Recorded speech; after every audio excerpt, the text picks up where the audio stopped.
What's up, everyone? Drew, aka Catching Rockets here. I hope y'all are having a good weekend, I should say.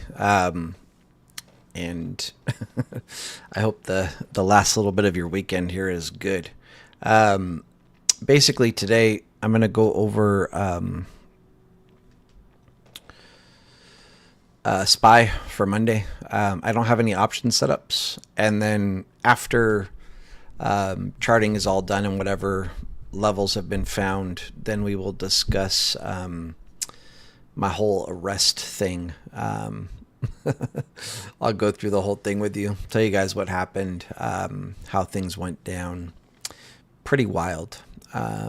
Still can't believe I got arrested for basically being hit by a car, ultimately. Craziness. Anyway, I don't want to take up, the beginning of the video with that. So for people that aren't interested, when we get to that, you can always just click off. But it's a pretty funny story, I guess. Funny in a kind of non-funny way. Let's go ahead and get right into SPY. For right now, futures have gapped down. Kind of shocked that they're pushing up right here. I was really expecting a rejection right here off of the single print retest. And the fact that they're pushing through is kind of invalidating the fact that I think we're going to sell off more from there. It's looking a little strong, but we'll see. I'm short right now. Let's start erasing stuff.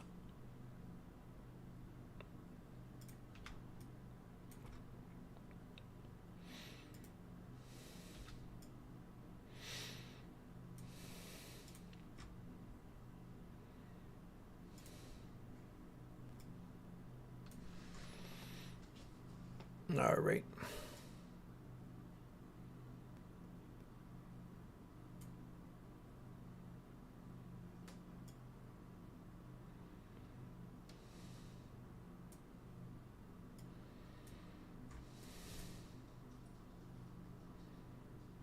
I wonder if I have any lawyers that follow me. I would love to talk with somebody and get their input.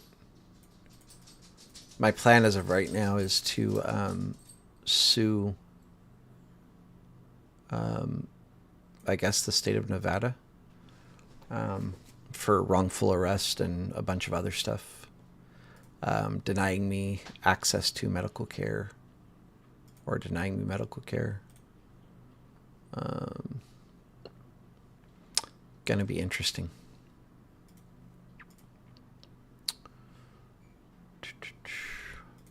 I think, though,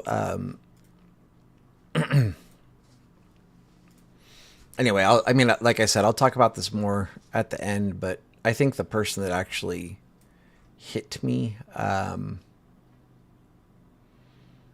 will probably not prosecute him just because I would not want anybody to go through what I had to go through. Even though he made sure that I got prosecuted for something I didn't even do, which is craziness. But that also is just kind of the person that I am. Like, I don't know. I wouldn't want anybody to go through what I went through. So this is, in fact, not single prints. This is going to be a poor high. We got a bunch of single prints at the bottom, which is basically where price is right now. This is kind of right where we're at on ES futures.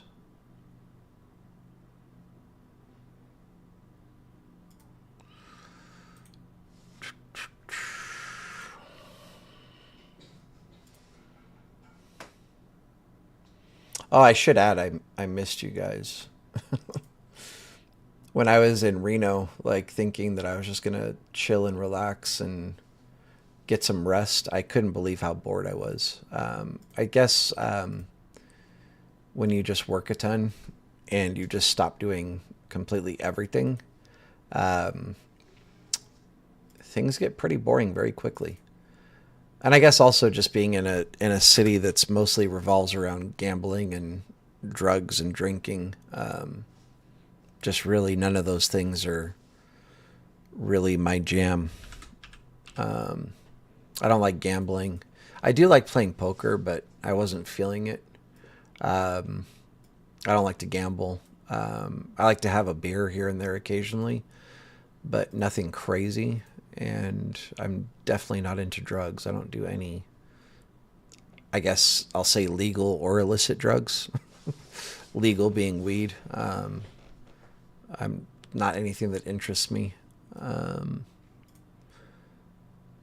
I don't have anything against people that do weed. Like, it's actually like pretty good for some people as far as like, pain management or whatever for cancer patients, things like that. Way better than doing narcotics, legal narcotics, you know. Let's do our weekly levels really quick here.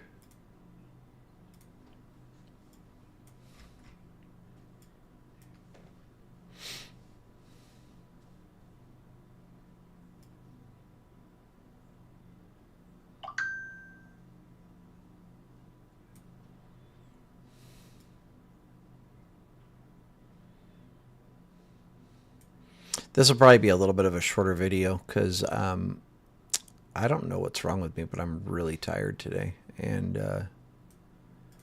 I want to go take a nap, but I wanted to crank out the video before I take a nap. All right. Weekly levels done.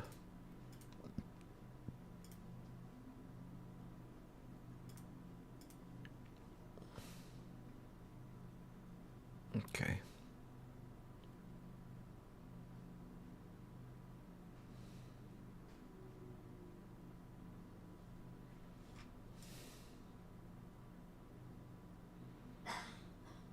Really, this is like all of our levels tomorrow. It looks like ES is trying to reject here, which really literally puts us like right here on SPY. 621.53-ish, give or take some change. But we're right around there. And we opened, I want to say below. Yeah, we opened below the single prints. Sold off, came up, and we tapped it. And I'm expecting a sell-off from there. I think I'm targeting right around here on SPY. Could be wrong. Let's zoom out and look at the big picture. I did notice something happening here. Hopefully, you guys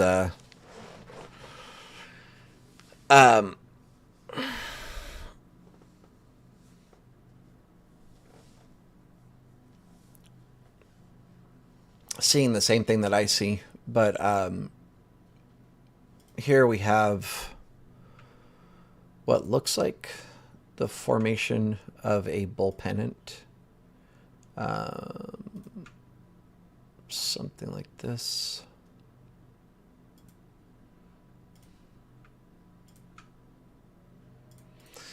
And if this plays out, their target would be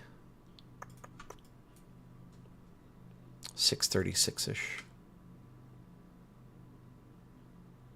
I guess we should say 635.50.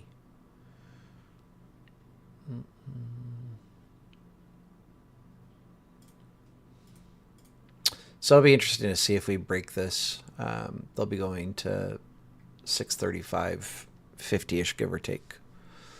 I'm going to delete this. This is the area that I was expecting them to... excuse me. That's where I was expecting them to kind of go through and then start selling off from, and that has not happened.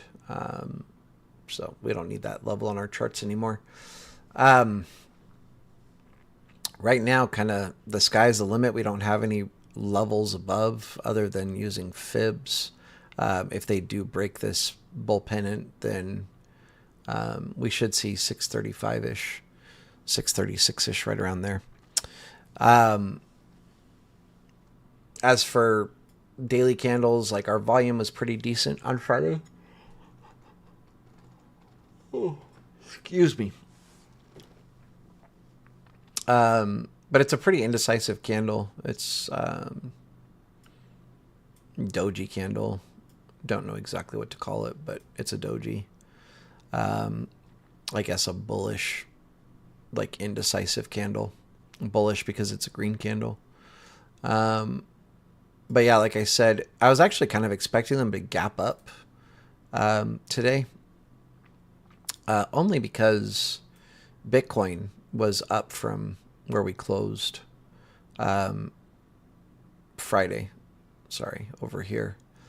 And so I kind of was expecting, ES and SPY to follow suit, but they did not. Of course, they don't always move in parallel, but kind of a good gauge to look at.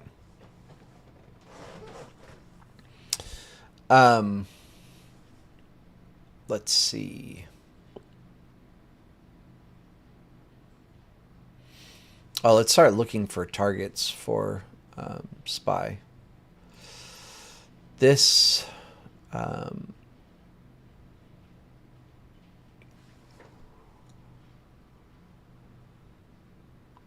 excuse me, kind of sketchy.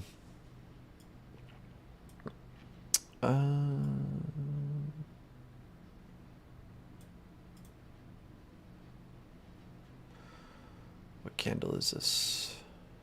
1220 to the top of 1235.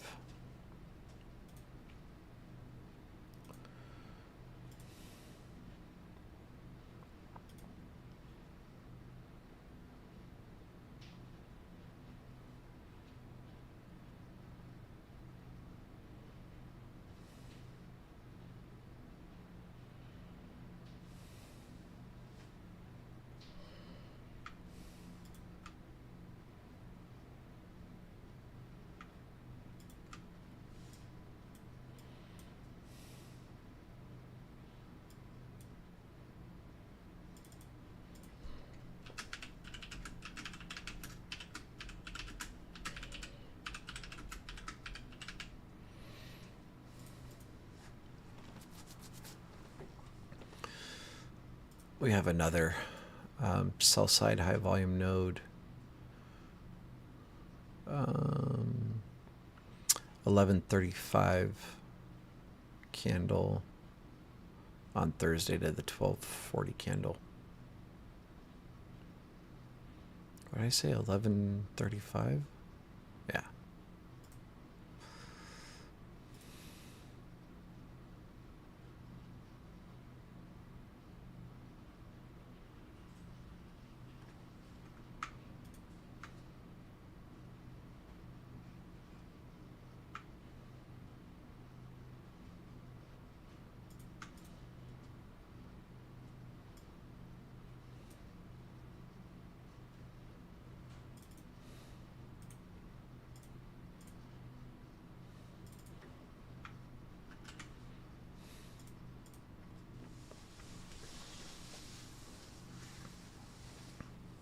David Ryan, apparently you didn't hear. I got arrested. I'll talk about it at the end of the video.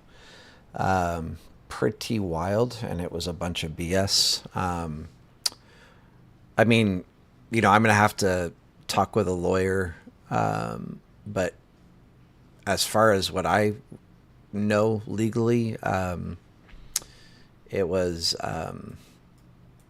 a illegal arrest, as I had done nothing wrong. Or definitely, I mean, I think no matter how you slice and dice things, as far as I'm concerned, I did nothing wrong. If I did do something wrong on a legal, I'm adjusting my stuff on 5 minutes like an idiot. If I did do something wrong legally,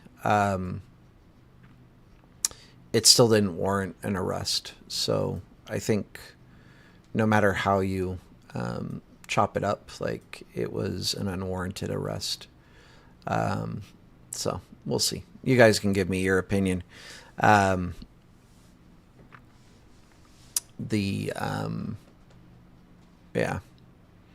Michael Anthony, I have shares of PFE. They pay a decent dividend, pretty consistent stock. So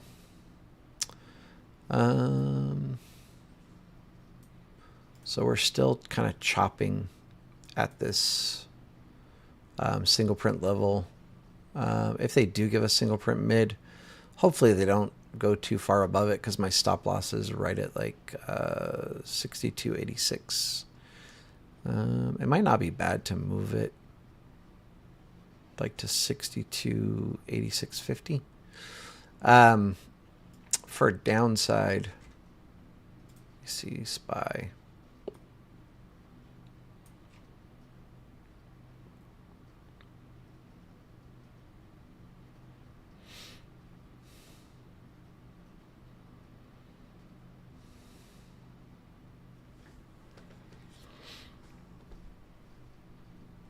Yeah, Teresa, I'm definitely getting a lawyer for several things. I mean, for one, I need to get this off my record. It's a misdemeanor charge, but they hit me with two charges and one's already been dropped, and I haven't even seen a judge.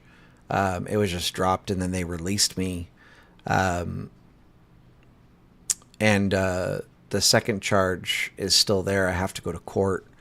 But like I said, I mean, I'll explain it all. I just don't want to, take up the video of going over SPY with talking about what happened.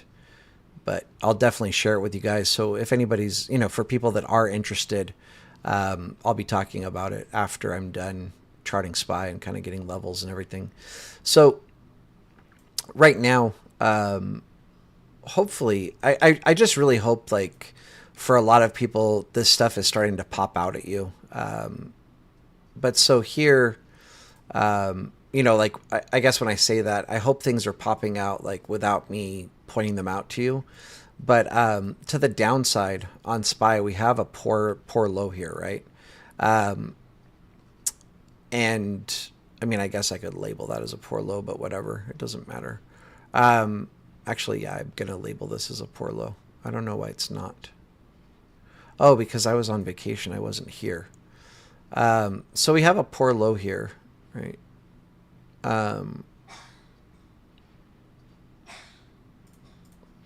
And generally what that means is, wow, my voice just cracked, that when we come to here, price is most likely going to go lower to clean up this poor low before they bounce and possibly go higher. Or, I mean, they could ultimately go lower. They don't have to bounce, but the key with this is when we're looking at a trade, if we're in short or we're in puts, we're not looking for a bounce here. So we feel like price is going to be going at least a little bit lower. And we want to capitalize on that. You can either close your trade right here, or you want to kind of look for the next key level to close. And for me, that's going to be right here. Right there. Actually, a tiny bit higher. Like this. And so the reason for that is, I did not want to do that. We have single prints here. Gosh, like being gone for a week, everything is like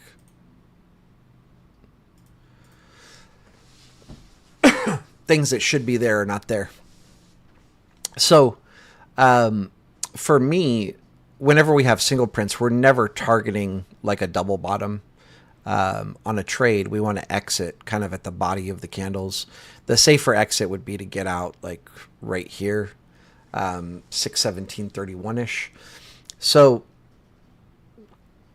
really, if we do what I'm hoping, reject here, we might see like a little bounce here, previous week value area low. I'm hoping we come down and tap this level. I'm actually closing, I think, right here. I can tell you guys. My target is 46, which I think, yeah. So I'm actually planning on closing my trade right here at 46. Which, if you look at the candles, it's identical to what we're looking at on SPY. Except I'm on 5 minutes and not 30 minutes like I am over here. But yeah, same thing. So that's what I'm in right now. And now they just did what I was talking about. They came down hit our previous week value area low. We got our bounce, and now, I mean, whatever. They can retest the single print bottom and sell off from there, or just kind of sell off from where we are right now. Would like to see them break through the previous week value area low, retest, come all the way down to here.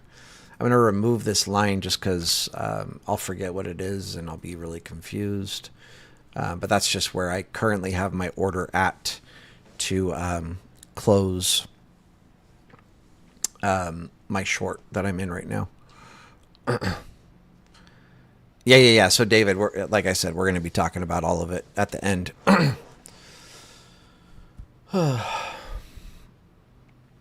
Michael Anthony, I have PFE shares. A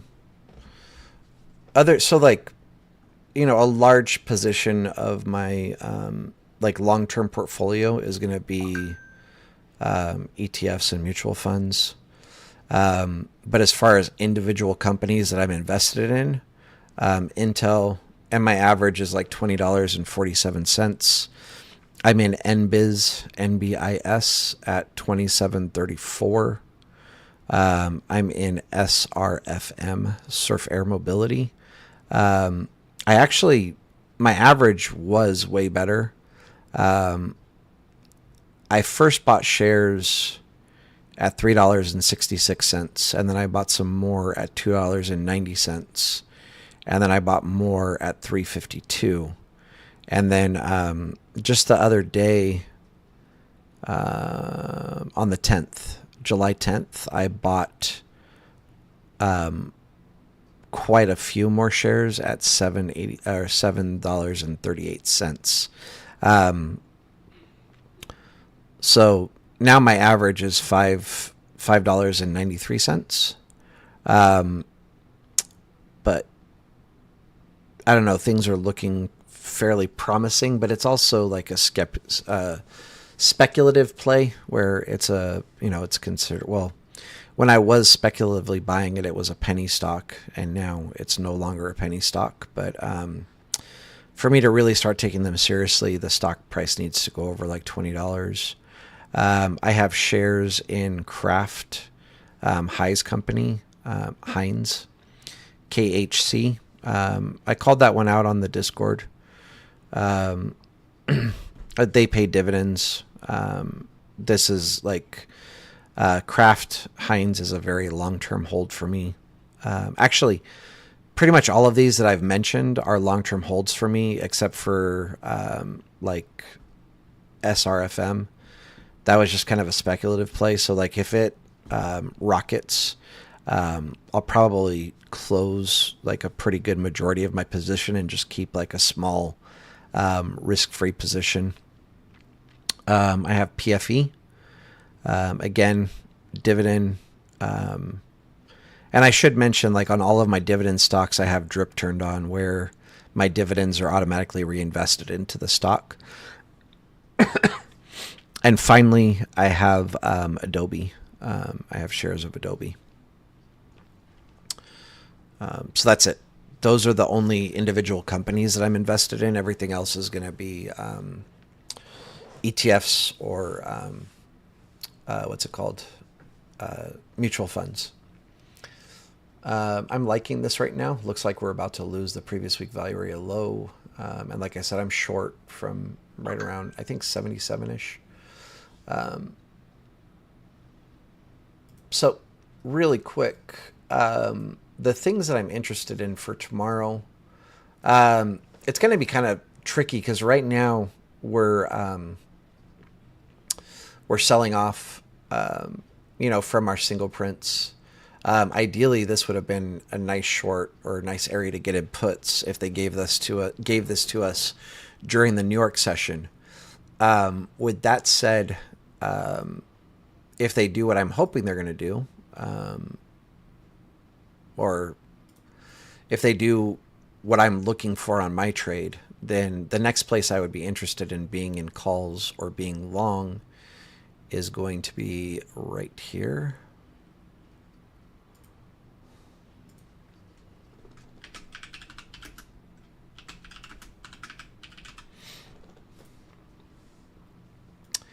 And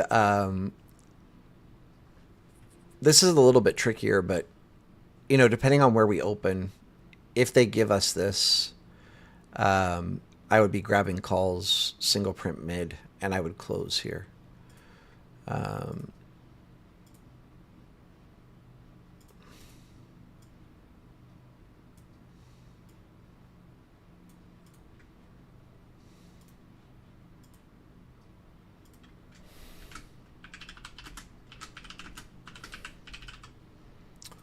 um, I would be looking for puts here at our sell side high volume node.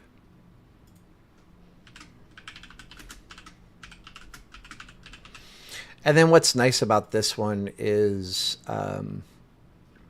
basically if we take puts here and they crack above this right here, you can comfortably close and have like a pretty tight stop loss. So just the wick of this candle here, if they break through that, they're probably going to be going up to this area, which again, we will be watching for puts. I don't think these are going to be very likely for tomorrow, but we want to be ready for every scenario, There's a chance we could get some crazy news and we get a pump. And so with that said, I'll be watching for puts in both of these areas.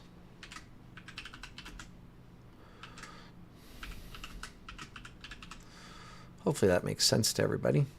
I'm going to delete this or actually, no, it's fine. I'll leave it on there. Let me take a screenshot. If you guys have any questions, now would be the time. I'm just going to quickly post my levels in Keenan's. Oh, let's also just look at news for Monday. Forgot that. I don't know how. And then we'll talk about my fun, exciting time in Reno. Really not much. So 30 minutes after the open, we've got some news that might give us a little bit of volatility. So that's that. Sure, I'll post my ES chart.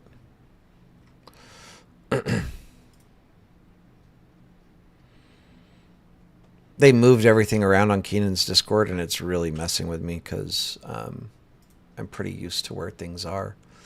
Yeah, so awesome. We're doing exactly what I'm looking for so far.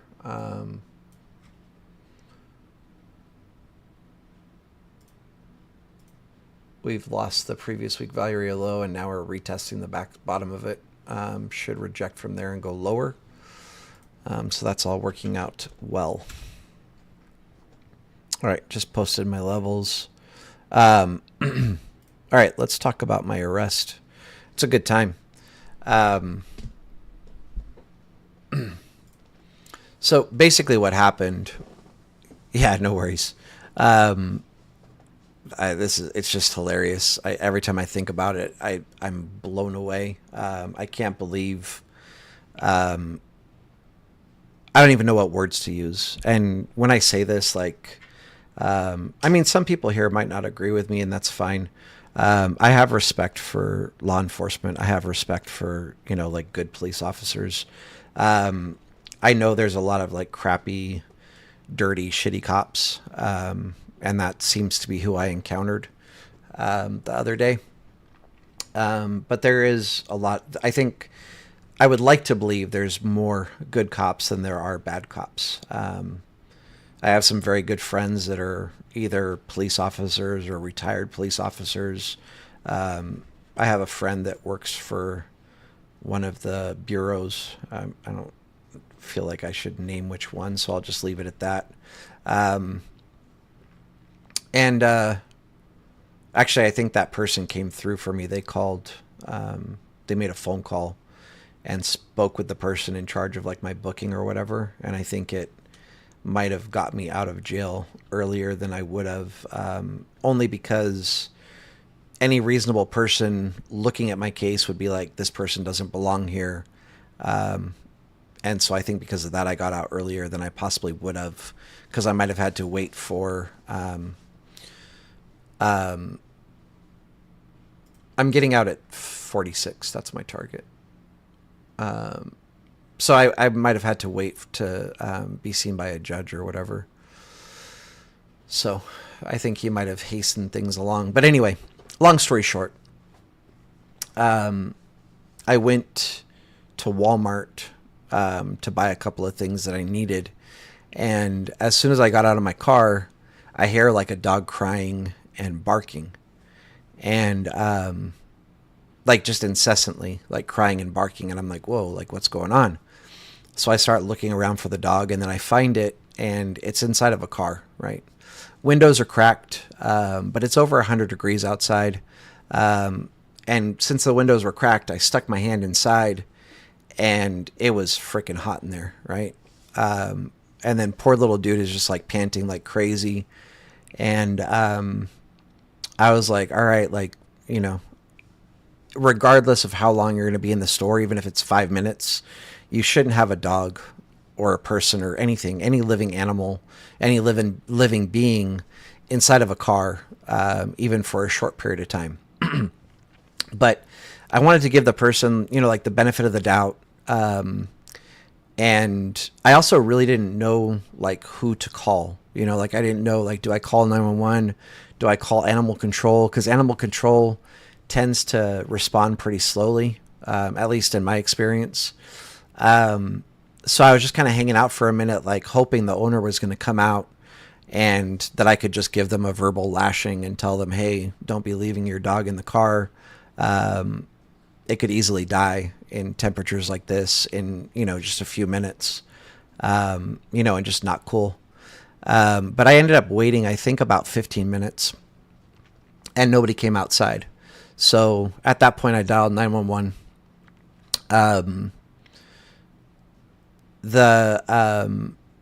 They transferred me over to animal control. Basically, I gave a report to animal control, told them where I was, that I'd been there for 15 minutes already, you know, that the dog was panting pretty good, and then got off the phone with them. And at that point, like, I recorded a little video on my phone of the dog in the car panting, and also a video of the person's license plate. About 20 minutes after I called, the person came out to their car, and I gave them some very choice words. I don't know if I should say verbatim what I said, but I basically told them that they deserved a beating, but I wasn't the one, because I'm not going to catch a case, you know, over something like that. That they shouldn't be leaving their dog in a hot car. And he was like, I was just in there for a minute. I was like, dude, I've been standing here for about 45 minutes. 35 to 40 minutes. You weren't just in there for a minute. And I also told him he's lucky, you know, that he came out when he did, because I was about to bust the window out. Anyway, he opens his door and like starts going to get into his car. And I was like, oh, by the way, I called 911. They're on their way and you're not going anywhere. And he goes, yes, I am. And I said, the fuck you are. And so I stood behind the back of his car, and it was a SUV, so like a hatchback, you know. And so then I'm standing there, and dude starts backing up, right? I don't know how the best way to explain this, but like, if this is his car, you know, and this is his back bumper, I was standing sideways to where I could, you know, like look in his car, and he's backing up into me. And I literally thought he was bluffing, right? He's got a backup camera so he can see how close he's getting to me. He hit my left leg with his bumper, which spun me to where my whole back was against the back of his car, and he was still backing up into me. And so I went boom with my elbow. And actually I don't know how to like verbalize this, but I was trying to hit the trunk of his car and not the glass. But you know, in the moment, like your adrenaline's going, whatever else, like ultimately I was just trying to get him to stop backing up into me by making a, you know, like a loud bang on his car. And so I hit it once, boom. And he still keeps backing up. He's pushing me with his car, like backwards, into the aisle. And, again, like, I feel like in a moment of self-defense, boom, I hit it again, and the whole back window shattered, right? I didn't even know that I had the strength to break a window like that in a car, because I've seen videos of like road rage and whatever else where people have like full on just punched a car window, and all they end up doing is hurting their hand. And I've never seen somebody be able to actually break a window, like by hitting it with their body, at least. Like if you use a baseball bat or something, of course, like you're going to break through the window. But so then all of this happened. I don't know how well you guys can see that, but I start leaking. I've got like a chunk of flesh like hanging off my arm. And well, I did used to do MMA, but that's another story. But yeah, I mean, I think it was all just like, the stress of the moment, the adrenaline, like literally feeling like, I don't know if feeling like my life's in danger, right? Like I couldn't move sideways to get away from the car because I'm being pushed backwards by it, or pushed forwards because my back is against the back of the car and it's pushing me forward. So I smacked it, broke the window, and at that point he stopped his car. I hop on the phone with 911. He hops on the phone with 911. I explained exactly what happened. And again, I don't try to, like there's kind of always two sides to a story, right? Like he's going to tell the story differently than I am. But I always try to be as honest as I can from my own recollection, but not even trying to suggest that what I'm saying is perfect, right? I think one saving grace is that there's video cameras on basically right on the top of the building of Walmart, was pointing directly down the aisle that I was on. So I think you'll clearly be able to see him pushing me with his car, and me kind of just defending myself, like worried about getting run over, basically. Anyway, we both get on the phone with 911, and I also inform them that I needed medical attention, right? So when that happened, the first person on scene was the paramedics.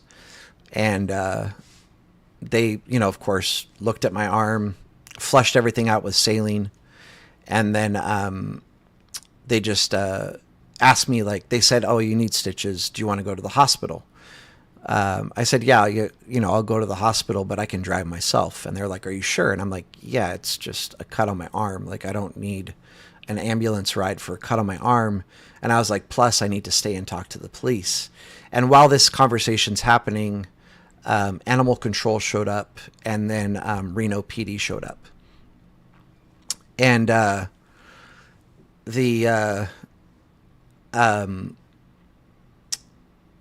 Reno PD went in and started,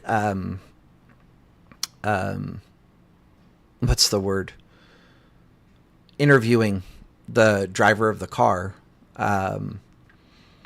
And I think this is one of my downfalls as far as this whole thing went, was, I don't know, I always kind of feel like when police, like the first people they interact with, they kind of start siding with them. But not only that, there was a man that heard the bang and said that I was at fault, and was agreeing with the driver of the car that he didn't see him backing up into me. So the driver of the car has this eyewitness, right, that says that I was just being unhinged and I broke his window. So anyway, sorry,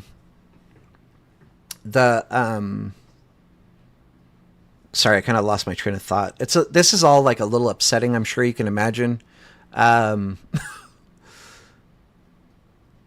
Stuff I don't talk about very much, but like I'm a disabled vet. I have PTSD. And like, well, maybe I'll get to this in a second, but anyway, none of this is really particularly fun to talk about. And it was pretty stressful. But anyway, right as I'm kind of finishing up with the paramedics, they were actually just going to leave my arm like as it was. They just kind of washed it out with saline, looked at it, you need stitches. And when I said that I was good, that I would just drive myself, they were like, okay. And I was like, can you wrap it with something? I'm like, I'm bleeding all over myself here, like, and they're like, oh, okay. So they wrapped a bandage around it. So like you couldn't visibly see the cut at that point. And then Reno PD came over and started interviewing me. And I told them literally the same thing that I'm telling you, pretty much verbatim. And as I'm talking to Reno PD, Animal Control walks up to me and he points at the back of the guy's car, like at the back window, and he goes, "Was this you?" And I said, "Yes, sir." And he goes, "Good job. You're a fucking hero," and shook my hand. And he goes, way too often I show up and the pet is already dead. He goes, "You did the right thing. Thank you so much. Just next time, don't try to impede the person leaving. Just get a picture of their, license plate or whatever, and we'll handle the rest." But he was like, other than that, good job. Good on you. Thank you for everything. And he was like, "You have any questions for me?" I'm like, "No." And he goes, "All right, have a good day." And he said all of that in front of Reno PD, right? So at that point, up to that point, I was a little concerned, like that Reno was going to be, like vandalism or whatever, even though it was self-defense. But, police on the scene kind of tend to look at things different. And they don't have the, and when I say this, it's not like I'm not insulting anybody, but they don't have the education on laws that like a lawyer does or that a judge does, right? So they'll write some crazy charges, and then the lawyers will generally throw them out because it's completely ridiculous and it doesn't apply or whatever else. And like I said, that's one of the things that happened. But basically, we're talking, whatever, they do their investigation. And I guess I should have been more aware of my surroundings in this moment.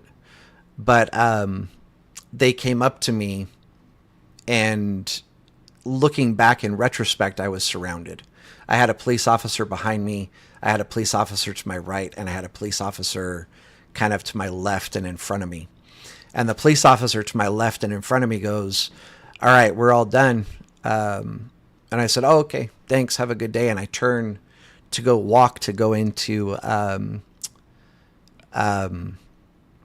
Walmart, and they grab me.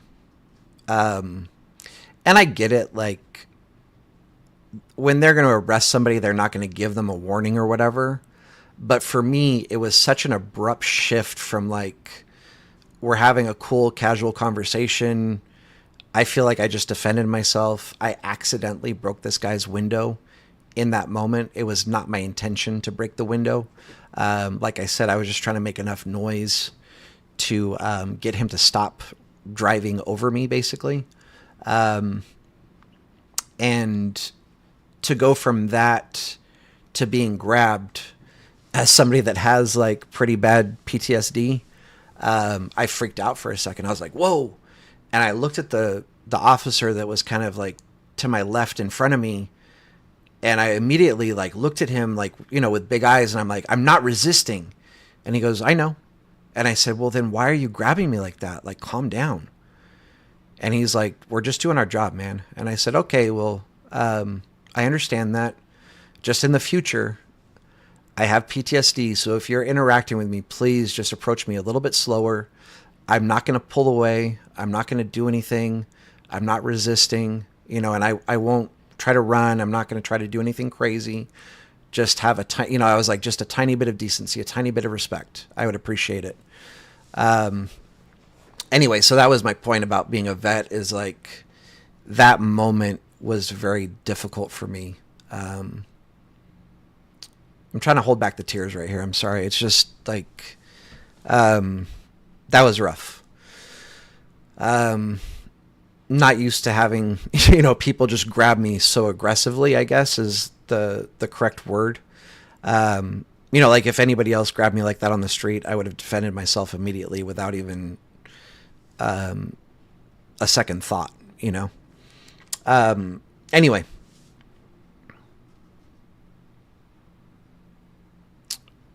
Okay, I'll look into that, Jason. I don't know what that is, but I'll look into it. Um, so, um, anyway, they put me in the back of the car, and immediately, like, I don't even know if the car was on, but the officers walked away and they're talking or whatever. And I'm like, excuse me, excuse me, excuse me, excuse me. And they finally come over and open the door. What's up? And I'm like, can you turn on the air? Like, I'm like, it's hot as hell back here. And at this point, I'm already sweating like a dog, right? And they're like, oh, okay, whatever. They turn up the air. Didn't do anything.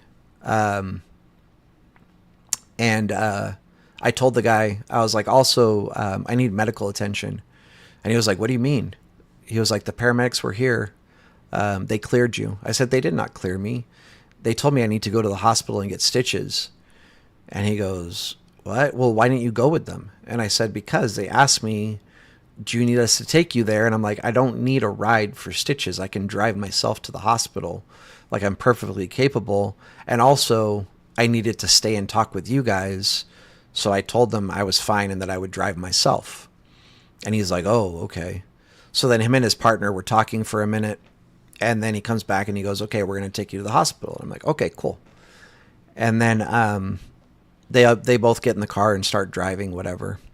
And so this whole time I'm thinking we're going to the hospital, right?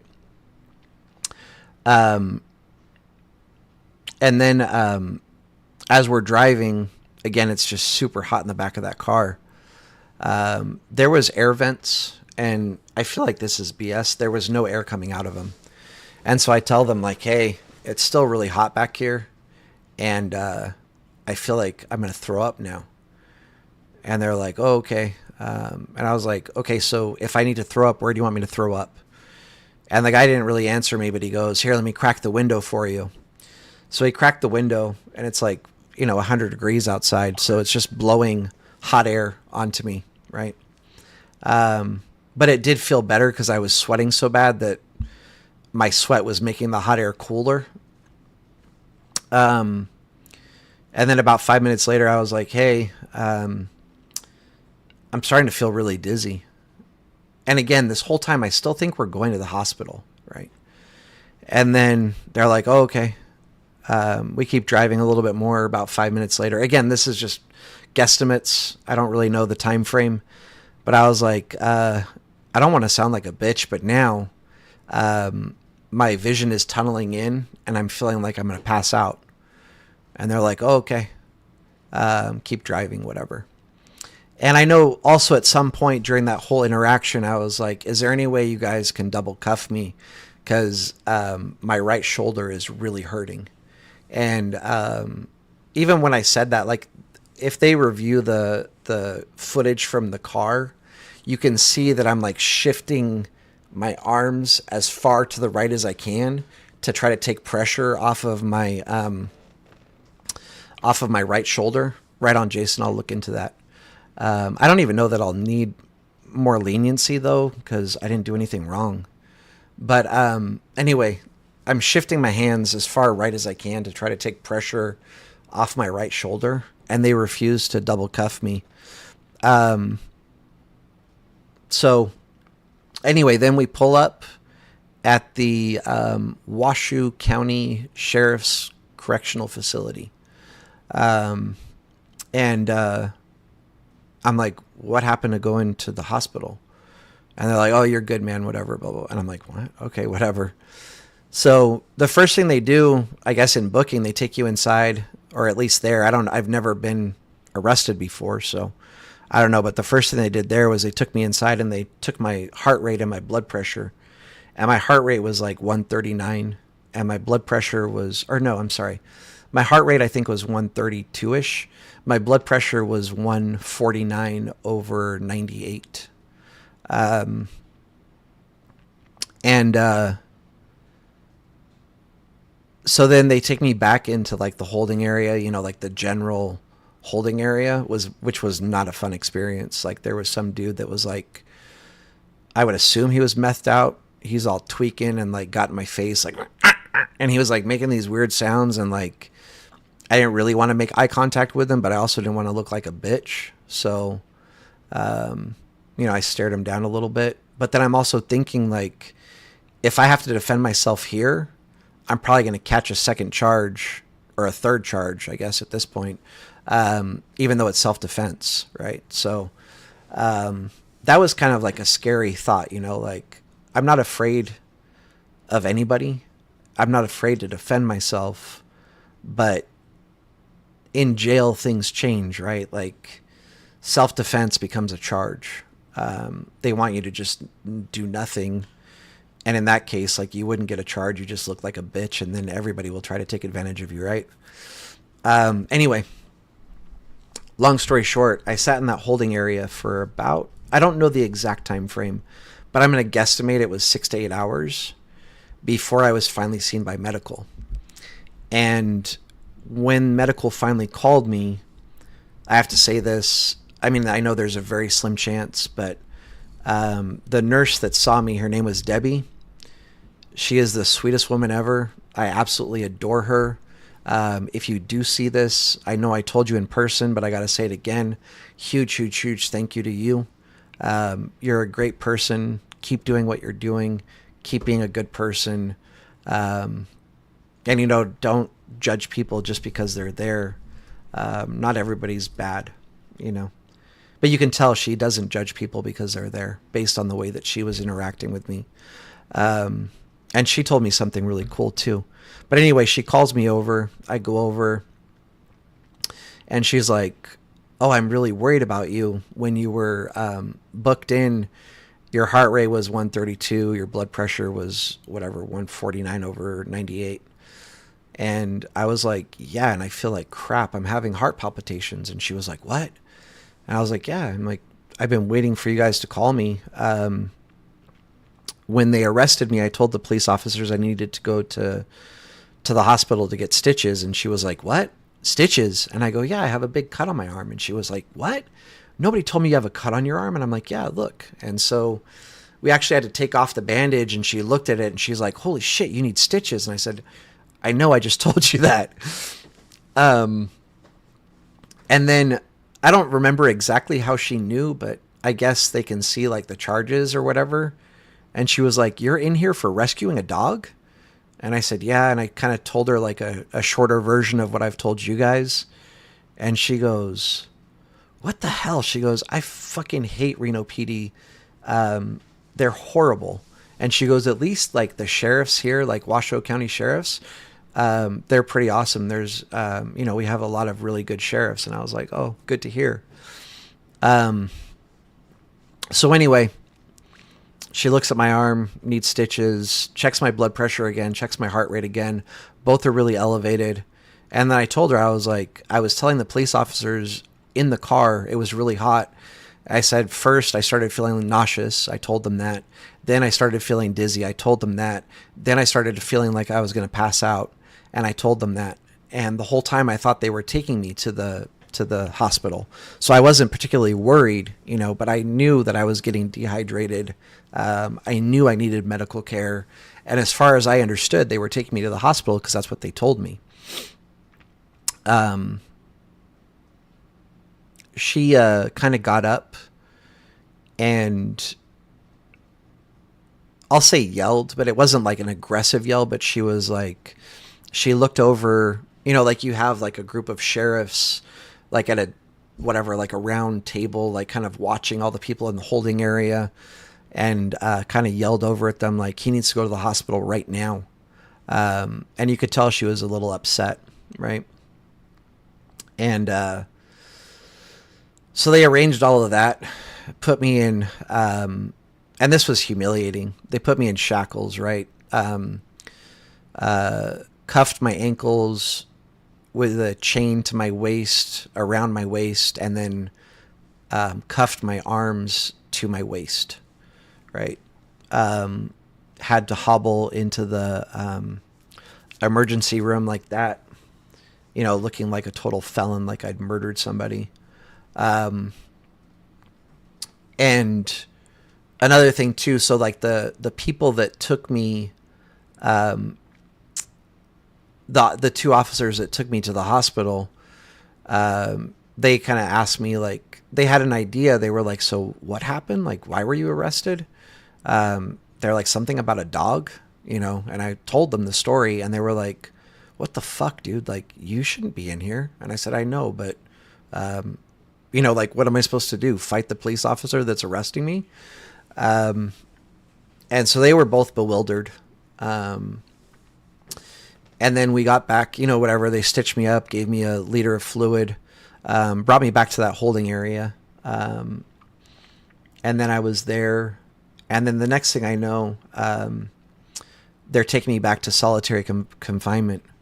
I don't even know why I went into solitary confinement. I don't know if that's like a normal procedure for them or whatever, just to observe and make sure that you're not like some nut job or whatever. I don't know. But I was in there, I think, for like a good 6 hours. And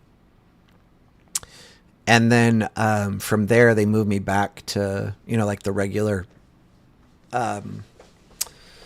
unit that I was going to be on, and the cell that I was going to be in. And the guys that moved me to the unit I was in, they kind of said the same thing, like, what happened? Like, you rescued a dog? And I told them really quickly again the story as we're walking to the new unit. And one of the guys goes, holy shit, dude, you're a fucking hero. You don't belong here. And I said, well, I don't know.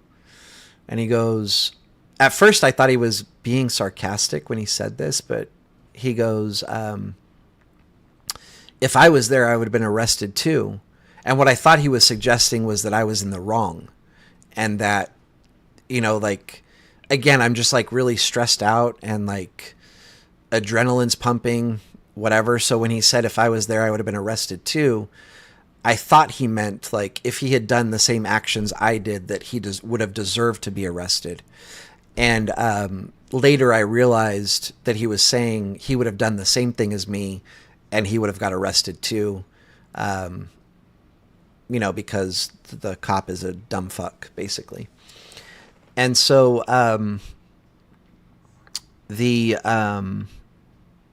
what's it called? Anyway, all of those officers that were escorting me, I think it was 3, not officers, sheriffs that were escorting me to that new pod or whatever, were like, oh, sorry, man, like, you shouldn't be here, but good job. Sorry you're going through this, whatever, blah, blah, blah, blah, blah, blah, blah. And I guess the other thing that I forgot to mention was this happened on Tuesday afternoon. And the only thing I cared about, as you all know, like, I was dropping my son off at summer camp, right? I had to pick him up Thursday morning. And I don't talk about this, but like me and my wife, not because I can't afford to buy another car, but we just have one car. Reason being is I take my Harley everywhere. Like I ride my motorcycle to work. I ride it during the winter. I ride it during the summer. I ride it year round. That's my mode of transportation. But taking my son to summer camp, I can't take him and luggage on the Harley, for whatever, almost 500-mile ride. So, my wife and I discussed it all, and we just loaded up the fridge and freezer for her with food for her and the baby. And I took the car to go drop off my son. So the only thing I care about during all of this is not me, is that I have to be out by Thursday to pick up my son, because my wife has no means of getting to Reno if I'm not out of jail, right? So as we're walking down this hallway, going to this new pod or whatever holding area, I conveyed to those sheriffs, I was like, dude, like, this is all I care about. Like, I have to pick up my son on Thursday. And they're like, you're not going to be out by Thursday. And I was like, what? And they're like, yeah, you'll probably get out Friday. And I was like, holy shit. I was like, I need to call my wife. And I was like, can I make a phone call? And they go, oh, we'll make sure that you can make a phone call. Don't worry about it. So when we walked into the new pod, you know, like there's the desk with the sheriffs at it. And the one sheriff that was escorting me goes, hey guys, this guy's a fucking hero. He rescued a dog out of a car and got arrested for it. That's why he's here. And he really needs to make a phone call. And so then he goes, hey, can we make sure that he can make a phone call? And the sheriffs at the desk go, yeah, no problem. Well, you know, he can make as many phone calls as he wants. So obviously they have, like, normally have hours where you're allowed to make phone calls. They didn't give a shit. They were like, dude, make all the phone calls you want. Like, good job. Sorry you're here. And again, it's the same conversation from every single sheriff that I came across. Like, sorry you're here. Good job. I would have done the same thing. You know, it sucks that this happened to you, whatever, blah, blah, blah, blah, blah. But for all of them, their hands are tied. They can't do anything about it, right? So I go over to the phone, and for whatever reason, it wasn't working, right? And so I'm trying. And then another inmate comes over, and he was like, hey, like, are you having trouble with the phone? I'm like, yeah, I don't know. It's not working. And so then he goes, oh, just dial this, then dial that, then dial your number. And so I did it again in front of him. Still didn't work. So then he grabs the phone from me and he tries. And he's like, what's the number? And I tell him and he tries. And he's like, oh, yeah, it's not working right now. So he looks over at the sheriffs at the desk and he's like, hey, like, is it cool if he tries again in like 5 or 10 minutes? Because it's not working right now. And they're like, yeah, that's fine. So 5 or 10 minutes roll around, and then it was time for lunch, I think, or dinner. I don't remember. Lunch.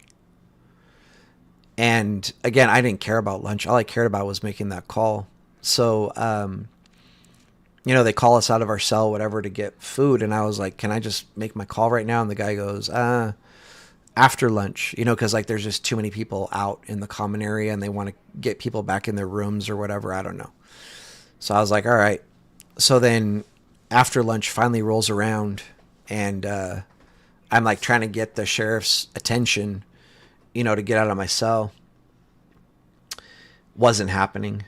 And then finally one of the officers, like, they do their rounds, you know, like around the pod and look in every room. As they're rounding, I was like, excuse me, sir. And he's like, hey, what's up? Or he said, yeah, what's up? And I was like, I still need to make that phone call. And he goes, oh shit, you haven't been able to make your phone call yet? And I said, no, sir. And he goes, oh, come on. Like, and so he pulled me out of the cell right away. And I went over, and so at this time I try to call my wife, and for whatever reason, so I didn't understand this, but my wife's primary language is not English. Her English is good if you're using words that she understands, right? Like, I guess when I talk to my wife, I use verbiage that I know she understands. Like, I won't use bigger words. Not that she's not a smart person, but, you know, like, she just is. I mean, she's been learning English for a while, so she's gotten to the point where, you know, her English is good enough. But when you start using like bigger, you know, like legal words or whatever, medical words, she won't understand. So the, you know, I can hear the recording or whatever, but it's saying, you know, like, this is a collect call from the Washoe County Sheriff's whatever jail facility. I don't remember the verbiage.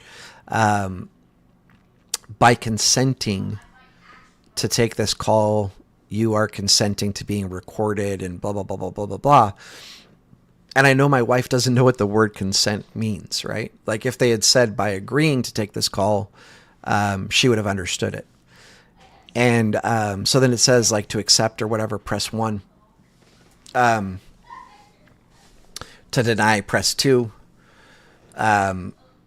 3 was something else I don't remember. And then 7 was for more information. And so then I hear the beep, and then the thing starts giving more information, and then it hangs up. And I'm like, fuck. So then I call her right back. She picks up, and then I can hear her pushing the buttons, and like nothing's happening. And then it disconnects us again, right? So then I call back. Same thing. I hear her pushing buttons. Nothing's happening. It disconnects us. I call back. And then this time I hear like, oh, this call's been denied. And I'm like, shit. So I hang up and I call back. And when I call back, the recording says, this number is not accepting calls from this facility. And I'm like, oh, shit. What do I do? Right. So I went up to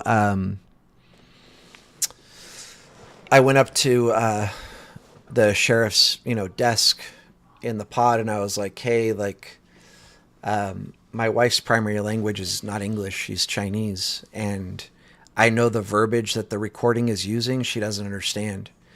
And I was like, I don't really care about making a phone call.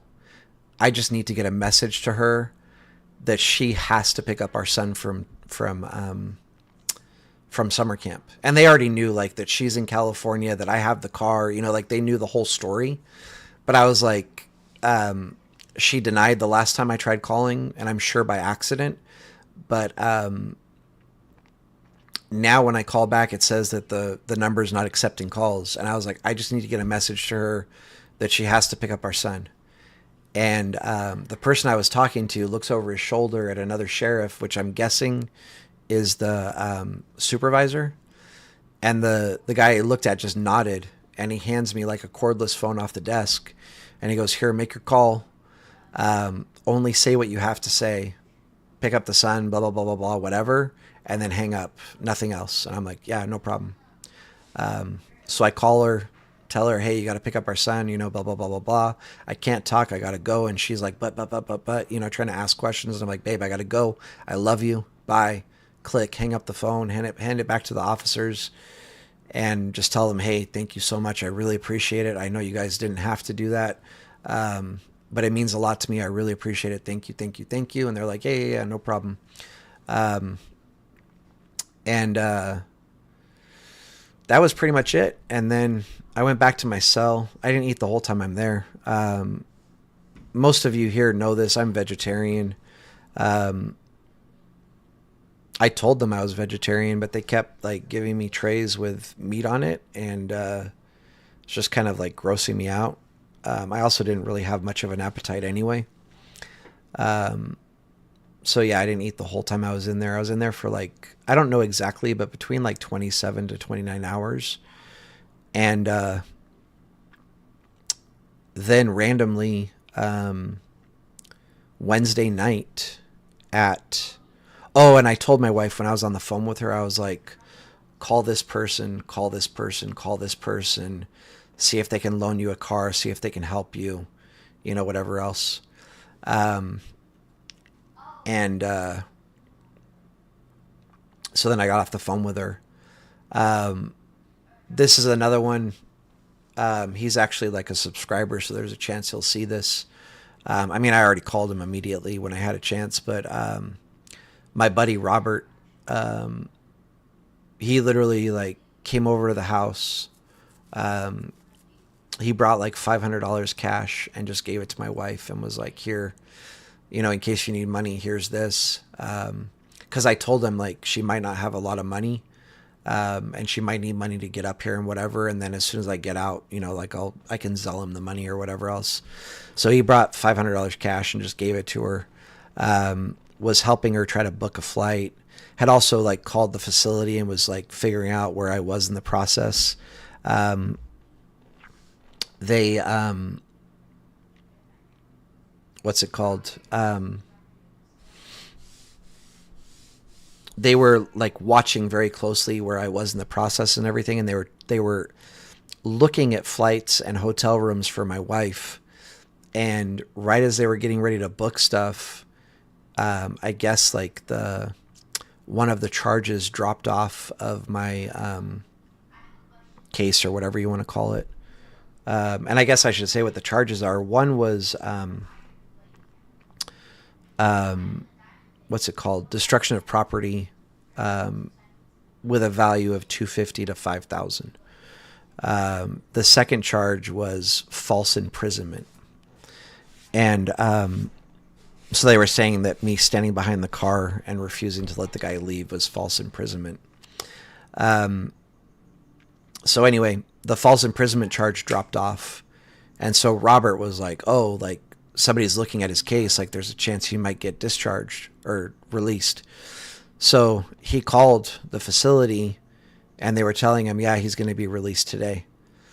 So then he hangs up and told my wife, like, hey, let's call back in 10 minutes and see if they can give us a time. Because he was like, I'll probably talk to somebody else.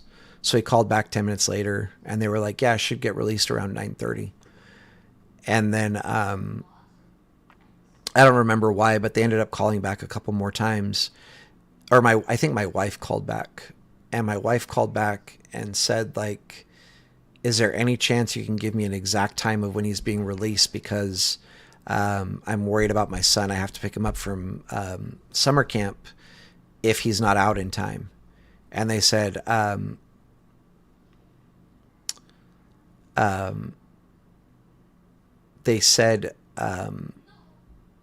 sorry, that I would be getting out right at 11:30 at night.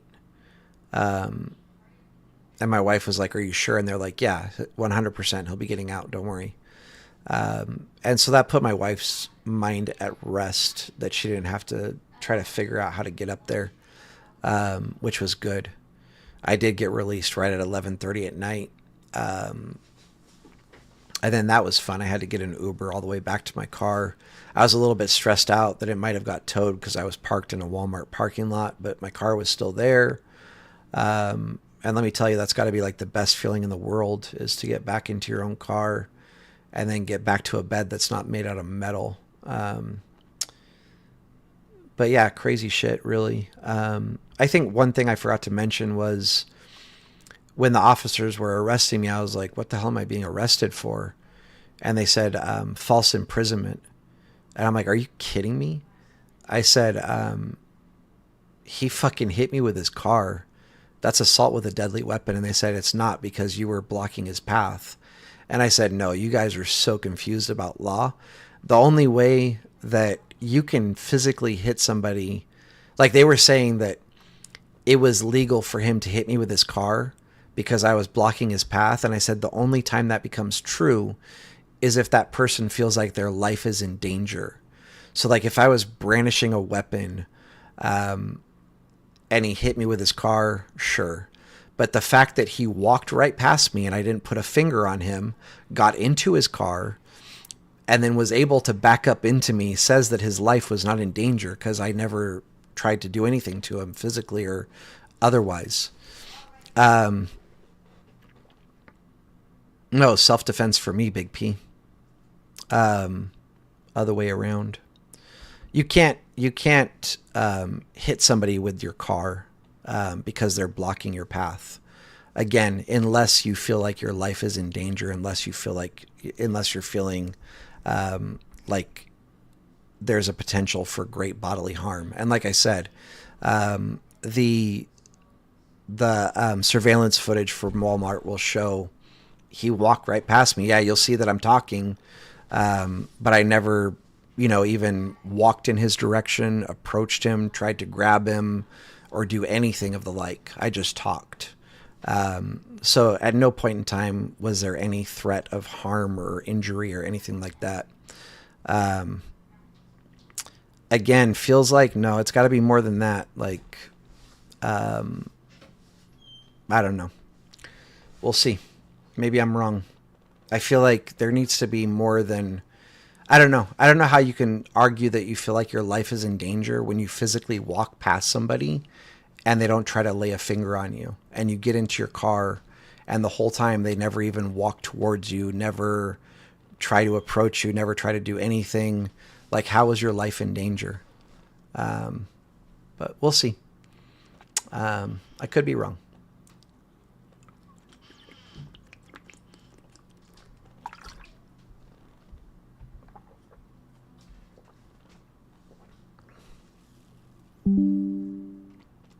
So anyway, that's what happened. And even like every sheriff agrees with me that I mean, they said I shouldn't have stood behind his car, but that doesn't justify him hitting me with his car. Because again, I wasn't doing anything threatening. No, no, no, for sure, Big P. I understand that. If you shoot somebody in the back, like you have no legal recourse. Um, if you shot them in the back, they're either running away from you or they're walking away from you, and in which instance, like they're not a threat to you. And it's the same thing. Me standing in a parking lot is not threatening somebody's life, and especially if you're able to walk right past me, like within a few feet of me, and I don't try to grab you or do anything to you, your life was never in danger. I don't see how you could feel threatened. I don't see how you could argue that you felt threatened. I wasn't, like bashing the car, trying to open the doors. There's just no way. I don't see how you can argue that your life is in danger because somebody's standing in a parking lot. But again, I could be wrong. That's up to the judges and the lawyers and whatever else. But even if I am in the wrong, I just pay to replace the dude's window. Like, it's really not a big deal. But I will say I will be getting an attorney.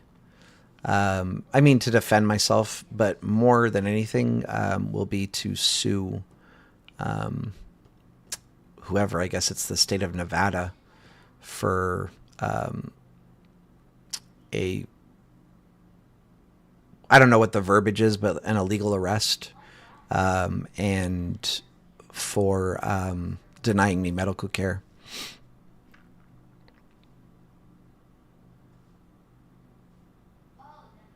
Yeah, no, the animals are included in Nevada under the Good Samaritan Act. Again, so Big P, I wasn't trying to break his window. That was not my intention. That was an accident. That was a result of me feeling like my life was in danger, like I was being threatened. I was physically being hit by a car. And I was trying to make enough noise to get him to stop backing into me. But anyway, so that's that. I guess we'll see what the lawyer has to say, what they think. Everybody I've spoke to, law enforcement, whatever else, thinks I have a pretty solid case. So you're the first person, Big P, that doesn't think I do, I guess. So we'll see what happens. With that said, I guess I am done. I'll be live tomorrow for people that are of the doctorate level on Keenan's Discord. I already posted all the information if you want to tune in. And with that said, there's a chance I'll probably go live for free on Wednesday or something.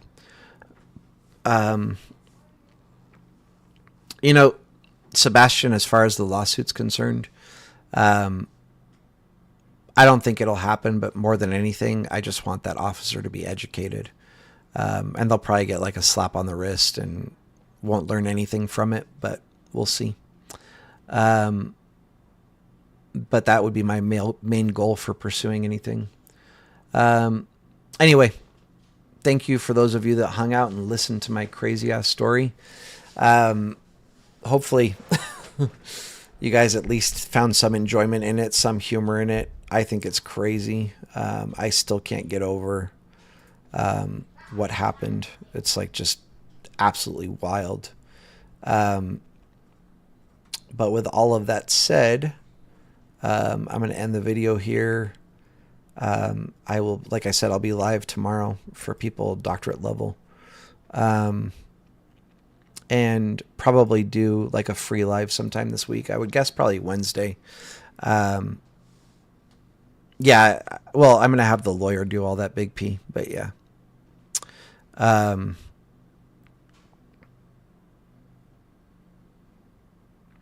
Yeah, Marcial. And I should ask, my son, like, he's on my side. But he wasn't there. He wasn't there. It was just me. So he didn't see what went down. I just told him about it. But what was I going to say? And I'm pretty sure that I'm not going to what's it called? So let's just say the judge finds that what I did was self-defense and that I was not in the wrong and that what the other person did was wrong. I'm probably not going to prosecute him because he's close to my age. I think a little bit older than me, so probably like right around 55-ish, give or take. I was in jail for, we'll just say 30 hours. I wouldn't want my worst enemy to go through that.